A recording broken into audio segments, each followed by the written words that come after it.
In 2006, the life of 20-year-old Ukrainian native Yana Kasyan took a pivotal turn as she set foot on American soil for the first time. Despite having earned a law degree in her homeland, Yana found employment as a translator upon settling in Los Angeles. She nurtured a dream of making a permanent home in the United States, building a brilliant career, finding a life partner, having children, and providing them with a bright future in this grand and prosperous nation. As the years passed, 9 years later, Yana crossed paths with Blake Leibel, a wealthy 34-year-old man. It seemed her American dream was beginning to materialize. Blake, an aspiring Hollywood producer, had millions of dollars in his bank account, inherited from his family. Blake was raised in an affluent Canadian family engaged in the real estate business in Toronto. However, as he himself admitted, not everything was picture-perfect in his personal life and family relationships.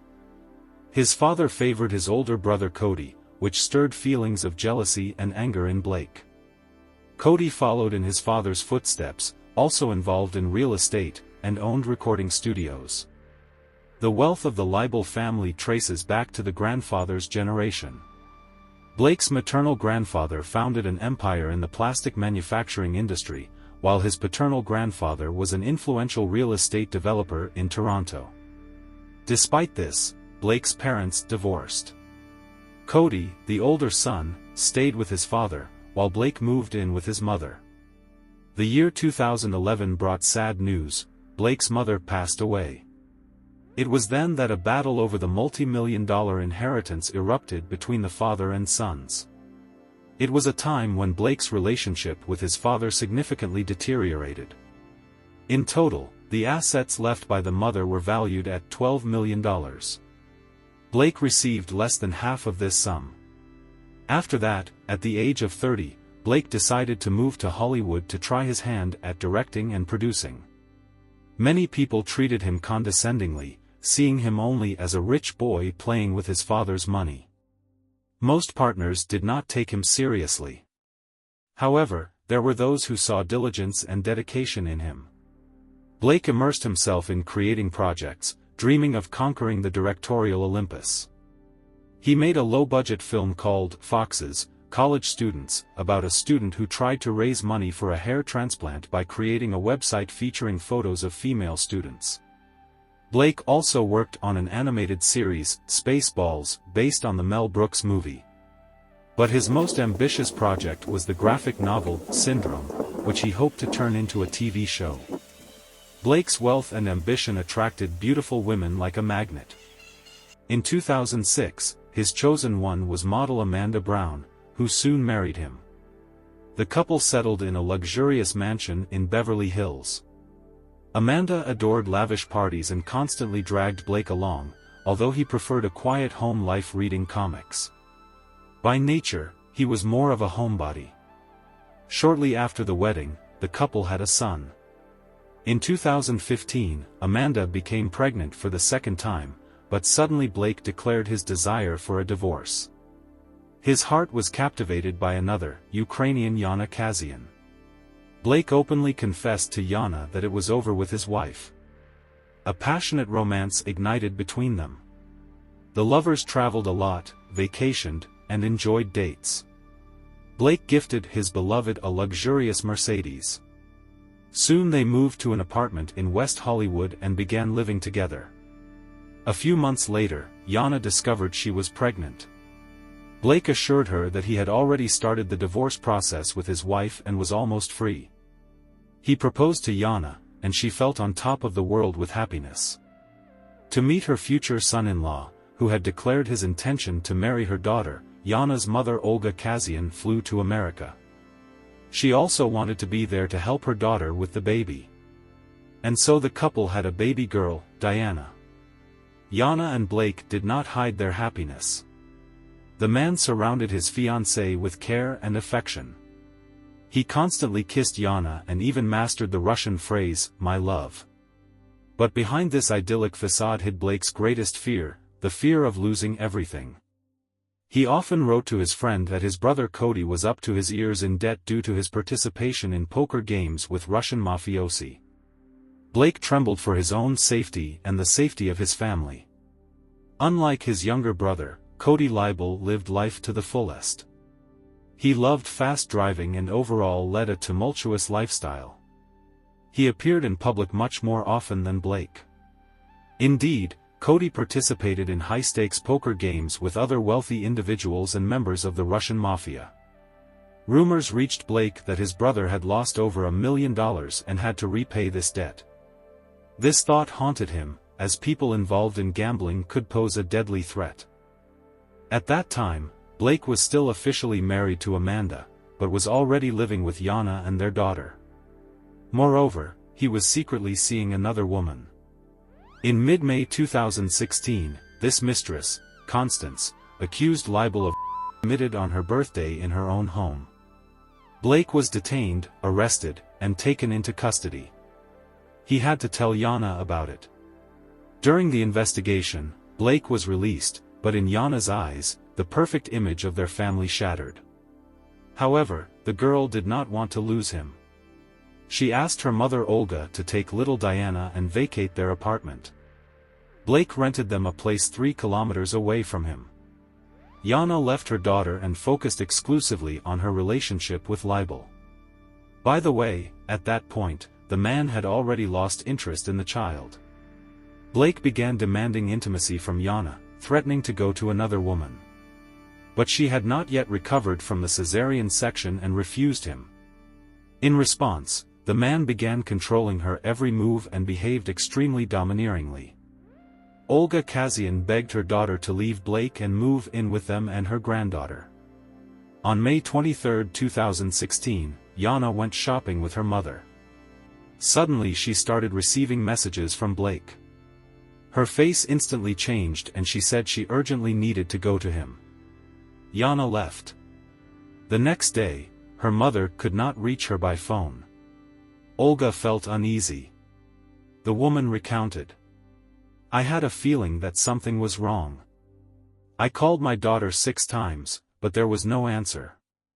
Realizing that she could not contact her daughter, Olga decided to visit the apartment where Yana and Blake lived. However, little Diana was asleep and there was no one to look after her. So Olga had no choice but to turn to the police. Due to her lack of English, she had to wait to be connected with a Russian-speaking operator. The woman reported that she could not reach her daughter.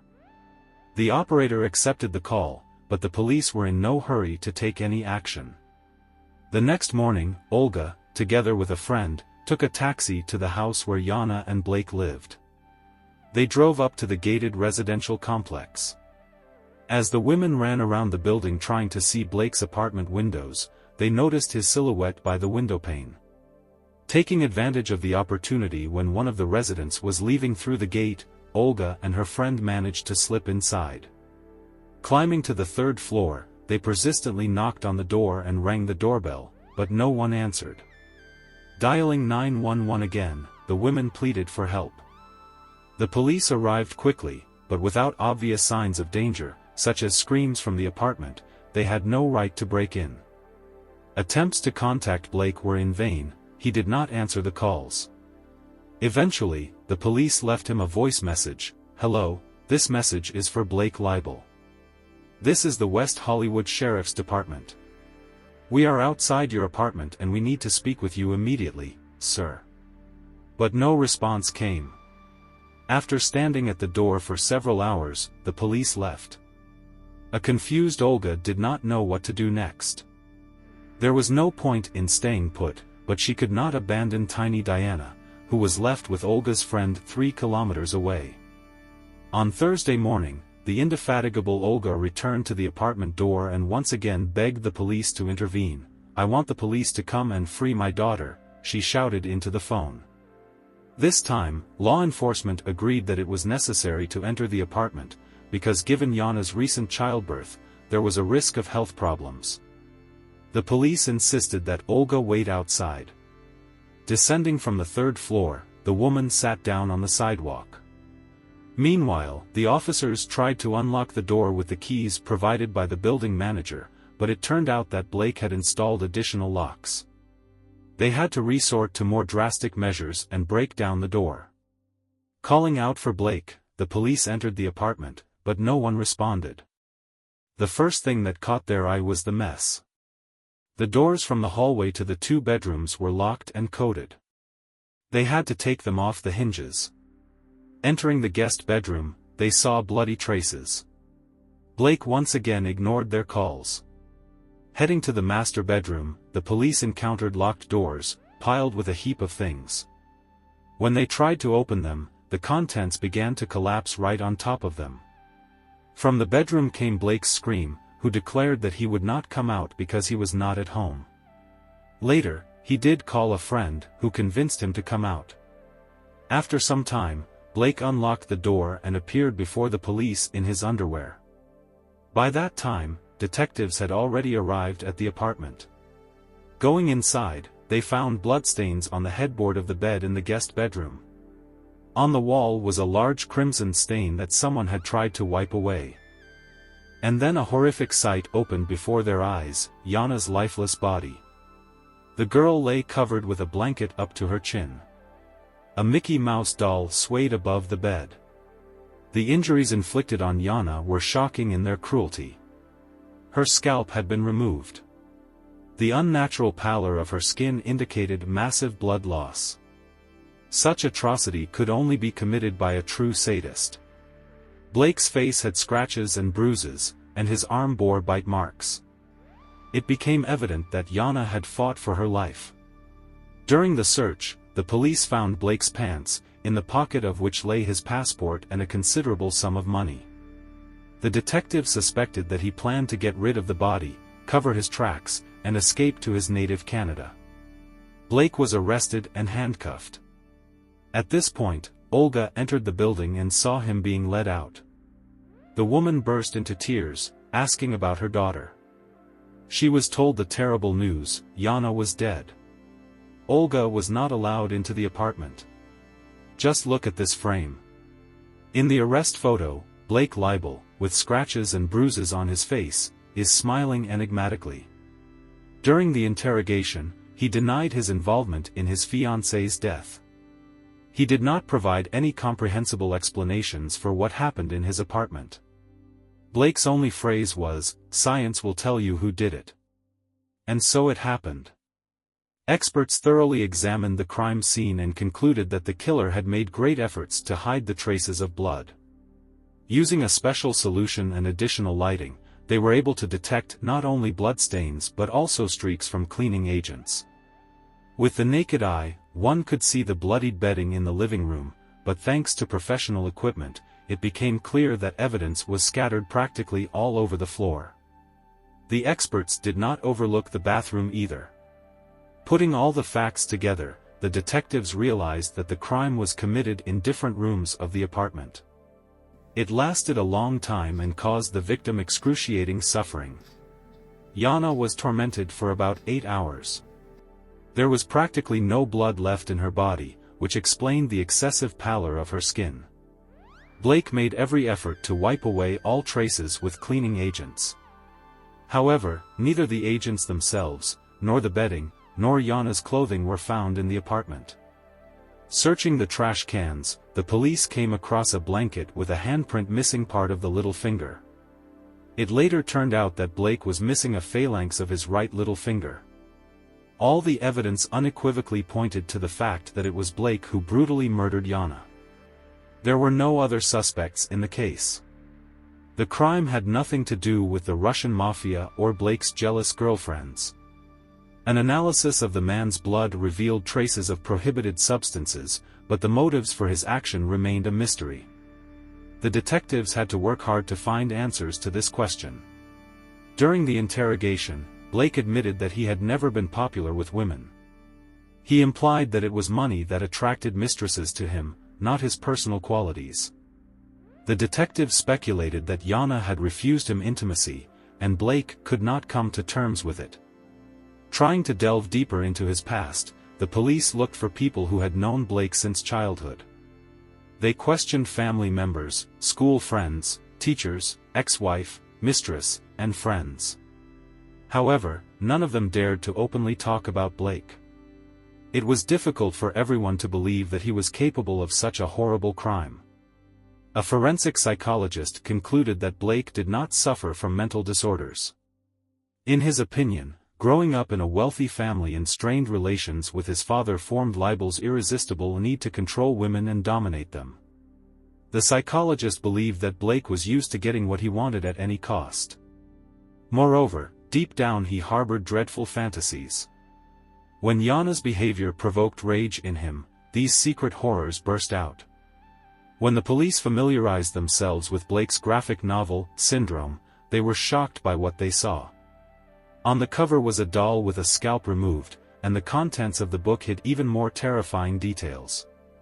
Blake seemed to have brought his brutal creation to life. In February 2018, the Kasyan family won a civil case against Blake Leibel. The court ordered him to pay Olga and Yana compensation in the amount of $42 million. In June 2018, 2 years after the tragedy, the trial of Blake Leibel began. Video surveillance footage showed that on the day of the crime, Blake ordered food for delivery twice. The courier did not notice anything suspicious, although Yana was already suffering at the hands of a sadist at that time. The torture lasted approximately 7 to 8 hours, and at any moment Blake could have stopped, but this did not happen. The defendant's brother, Cody Leibel, was present at every court session. He refused to give comments to journalists or communicate with the press. Leibel's lawyer tried to convince the court that the graphic novel, Syndrome, was not actually written by Blake, but by authors he hired for money. Allegedly, it was they who transferred their sick fantasies from paper to real life. But despite all the efforts of the defense, Blake Leibel was found guilty of the brutal murder of his common-law wife Yana Kasyan. He was sentenced to life imprisonment without the possibility of parole. Olga Kasyan cannot forgive herself for not breaking down the door when the police first arrived on the call. Perhaps it would have helped save Yana's life. At the time of sentencing, Yana and Blake's daughter was 2 years old. The Leibel family still has not provided any financial support for little Diana. Yana's most cherished dream was for her daughter to grow up in America. But due to lack of funds, Diana now lives in Ukraine, in the city where her mother was buried. Olga Kasyan confessed, "For some reason, I constantly want to talk about her. It helps me to keep living. I feel her presence every day, every minute." Thank you for watching this story. Write your thoughts about it in the comments. Don't miss the future videos, subscribe and like the channel. Take care of yourself and people you love.